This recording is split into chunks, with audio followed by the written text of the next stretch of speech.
This is Comic Picks by the Glick. And I'm your host, Jason Glick. Hey, Jason, what do you have on tap for us tonight? Well, tonight is it's like a series from a writer that I've enjoyed for a while, a guy by the name of Tom Taylor. He's written like a lot of stuff that I've enjoyed, such as the all new Wolverine over at Marvel, run on Suicide Squad over at DC, and also the DCeased series, which is basically DC's answer to Marvel Zombies. He's also probably one of the few, if not only, writers to have written Star Wars comics at both Dark Horse and Marvel. Now, one thing I've not paid a lot of attention to is his creator-owned work, because he's basically been busy like building a following at the major companies. It's like, over the last few years. But after his success with All New Wolverine and DCeased, he's basically teamed up with artist Daniele Di Nicuolo to do a series called Seven Secrets, which wrapped up after 3 volumes. And well, I think it's all right, but there's this nagging feeling that maybe, just maybe, I'm too old for this stuff. Anyway, what is Seven Secrets about? Well, basically it's about an organization called the Order of the Seven Secrets. It's like they've basically been around for millennia, and they're basically like their job is to protect like these 7 secrets guarded in suitcases. Each suitcase has a holder, someone who's handcuffed to them and trying to make sure they don't fall into the wrong hands, as well as a keeper in order to protect the holder. Now, we're introduced to 2 of these, one particular pair of keeper and holders. Like early on, there's Ava and Sigurd, and we're introduced to them like they're being attacked and by an unknown force, and Sigurd has to give up his life in order to save Ava. Now, this is important because we find out in short order that they went and did something that a keeper and holder are never supposed to do: fall in love and have a kid. That kid is Caspar. He is the actual protagonist of this series. We're introduced to him once the once the series gets going, and it's in its second issue. It's like he's basically we're shown early on that after at his birth Ava understood what this meant for the organization. So we're shown a scene of her just after having given birth to Caspar, just gives him away, saying, "No, I don't want to see him." And it's like that's, and then so Caspar is given to other members of the order in order to be raised, because hey, kids, it's like kid comes from a good family line here. No way they're going to give him up. They just can't have him being a drag on his parents' obligations, which is to the secret. So Caspar winds up having a relatively normal childhood, being raised by an awesome order that's that's basically training him in all sorts of cool combat and general knowledge stuff. But it's as things go on, he grows up, he gets to know Ava and Sigurd, and tries to understand why they let him go. But the series doesn't get going until the order comes under attack by the Seekers. They're essentially the bad guys here, and they believe that they want to get their hands on the secrets of the power they represent. And then there's one of their higher ups, Amon, who basically believes that this whole conflict is just total bullshit, and he wants these things to be destroyed so this whole thing can come to an end. Now, I think that this is overall a fairly solid concept. I mean, you got your mystery, what is the 7 secrets? You got your likable teenage protagonist, in Caspar. And there's a colorful group of supporting cast members as well, from Bully Titus to Allison and his and Fauci. I think that's her name. They're both they're like a former conqueror and pirate queen that we'll find out more about later on. But it's got a general solid story and solid progression and setup. And on one hand, it maintains a solid level of presentation as well. Taylor's writing is never it's never less than professional, and he does a good job of keeping the action moving. It's like moving quite along while also just throwing in like fun bits, like just how well respected the order is, and like how they've got how all talks about all the world leaders that showed up in order to mourn Caspar's passing, and how they've also got like a good friend in the in the Aboriginal Queen of England in this in the world of this series. And there's also his fun his bit of dunking on bits of established wisdom that isn't actual that isn't actual wisdom. It's like and also the quipping mostly hits, but if anything the real star of the show here is the art from Di Nicuolo. I was not familiar with this guy prior to this series, but apparently he did a lot of Power Rangers comics also for publisher Boom Comics. And it's like this series was lucky to have him, because he from the jump Nicuolo delivers some really stellar amazing work. Just work just leaps off of the page and grabs you. It's exciting, full of energy, and just let you know this is the major talent has arrived here. He's got style, he's got flash, and he's got a lot of diversity here too, in terms of being able to draw a cast it's a very varied sizes, body types, ethnicities, and also a very diverse geographic series as well, because the series takes place all over the world, and even some places that aren't part of it as well. So that's kind of the one thing about the series that I really can't say is bad. And I do think that overall it's Nicuolo's work generally elevates the the work as a whole. Oh, and also I do want to mention that he even give us a really adorable demon, baby demon in volume 3, which this is just really nice here. Just a little side. I mean, the demon didn't have to be adorable, but it's he made it adorable, and that's really kind of impressive and all.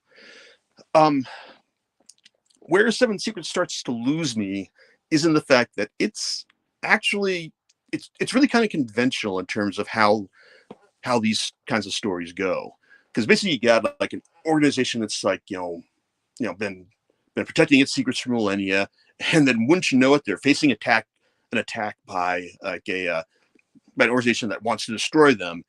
And you know how these things go. It's has there ever been a story involving these kind of setups where where the defending organization or the organization made up of the good guys wasn't immediately brought to their knees by the attacking guys? It's early on, and at one point in volume 1 it looks like Taylor is going to just throw that stuff right out the window, because as the Order of the Seven Secrets is being attacked, well, their leader basically informs the person leading the attack that you don't think we didn't see this coming? We've been preparing for something like this for millennia now. And I thought, hey, that's cool. It makes sense that that they actually have a plan to fight off a well-staged attack by the bad guys here. So that's something I really liked. I want to see, okay, where are you gonna go with this, Tom? Then immediately afterwards we find out that turns out the bad guys anticipated this, so they only committed the people they didn't like to this attack.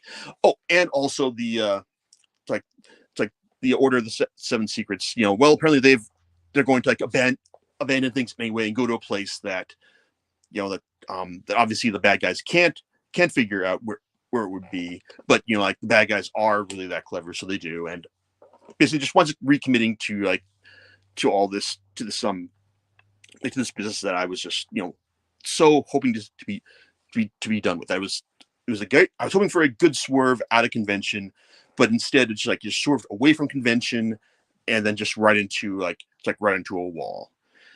And it's unfortunately Seven Secrets really doesn't deliver anything like that interesting or compelling after after that.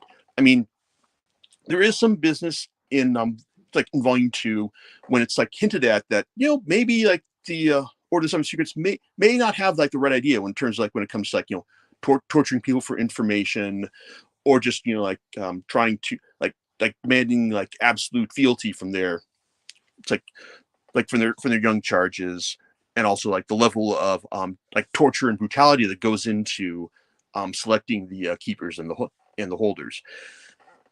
That's something that's kind of like implied at the end of volume 2, but it doesn't actually play out like once we get to volume 3, because volume 3, well, basically continues the it's like the business of like finding out that Caspar is, well, he's not just a chosen one, he's super special as well.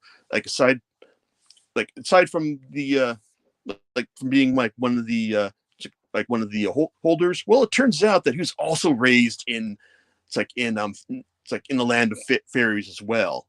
So, oh, and apparently he can fly too. So there's that.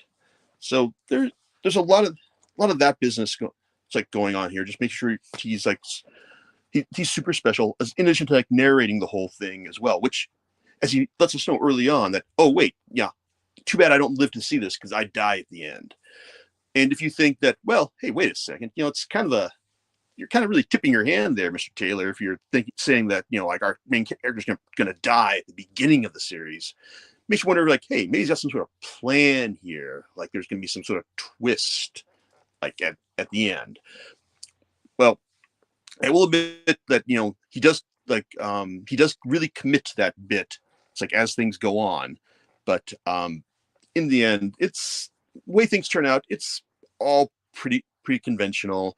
It's like things work out well, even for the bad guys, and we also find out what all the 7 secrets are, which I'll admit, like the revelation is kind of interesting, but at the same time, I don't know. It's like I guess I was kind of hoping for more to be done with this, because we really don't find out what these secrets are, what they represent, until the very last issue. So the series, called 7 Secrets, it's one of those things where it's not really about them. It's really about the people protecting them, and that's probably something that that I think like you can probably pick up on as things go. But at the same time, for a series with something like that in its title, I guess I was kind of hoping for more to be done with it. It's like at the end, because also the end. I don't know if this series was meant to run only 18 issues, or if Taylor had plans to extend the series length. Things went well. Like if it became a something is killing the children level hit, but the way the story plays out, by the end of these 18 issues, it kind of feels like it's run its course, and that everything's wrapped up at the end with a nice little bow, and ultimately in the end, it's all right. I think it's a fine adventure story that ultimately doesn't do a whole lot new with with its setup, but at least has some really nice art in order to elevate the whole experience. It's and ultimately, there's this nagging feeling here that maybe I am too old for something like this. That this was ultimately something that was probably pitched more towards a young adult readership, basically someone who, an audience who isn't completely familiar with all the trends and tropes of these stories, who can look at this and go and don't have the knowledge of years of genre expectations in order to in order to be disappointed by the fact that it looked like the Order of the 7 Secrets was going to be one step ahead of its opponents after its initial attack, but then just reveal themselves to be just as dumb as every organization before them. Yeah, it's something that I kind of would like to know what my my nieces would think about this, since this does seem like it's perfectly readable by anyone, anyone in junior or high school. For me, I don't know. It's not bad, but I don't know. It's I guess I was expecting more from it. I was expecting more from Mr. Taylor, considering the stuff I've generally enjoyed the stuff he's done, but I guess it's like I'll be I'll save my expectations for when the third volume of DCeased is it's like is collected next year, and well, you better believe I'm going to be doing a podcast on that, because that kind of like is like him firing on all cylinders and finding like all sorts of like interesting, cool connections between like the various DC characters that like in an apocalyptic setting. So yeah, that's something I'll really enjoy talk about.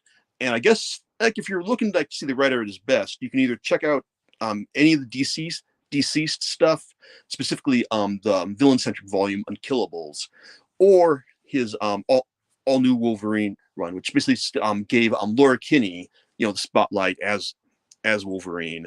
It's like it basically showed her that yeah, she can be every bit as good. It's like as Logan himself, even in some new ways that don't involve like murdering a whole bunch of bad people, which is kind of impressive when you think about it.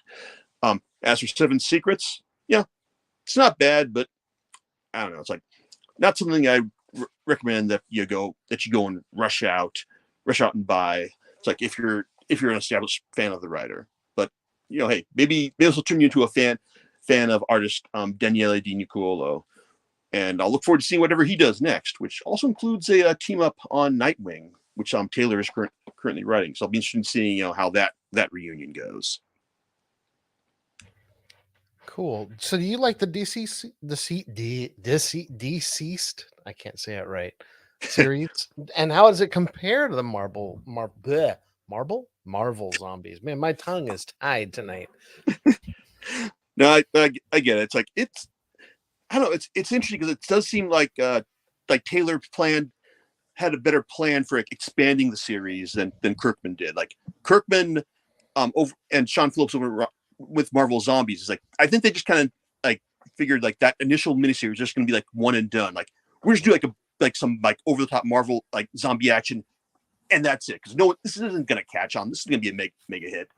Turns out it was a mega hit, and wound up being like growing like far beyond their initial expectations.